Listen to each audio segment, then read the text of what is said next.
नमस्कार. कोल्हापूर महानगरपालिका आणि प्रसारमाध्यम यांच्या संयुक्त विद्यमाने थुंकीमुक्त आणि तंबाखूमुक्त कोल्हापूर हे अभियान आता सुरू झाले आहे.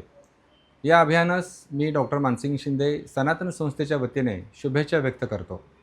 रस्त्यावरती किंवा सार्वजनिक ठिकाणी थुंकणे यामुळे फक्त परिसर खराब होतो, परिसर घाण होतो एवढेच नाही, तर थुंकीमध्ये अनेक प्रकारचे बॅक्टेरियन व्हायरस हे जंतू असतात आणि ज्यामुळे निमोनिया, टीबी, फ्लू यासारखे गंभीर आजारसुद्धा पसरू शकतात.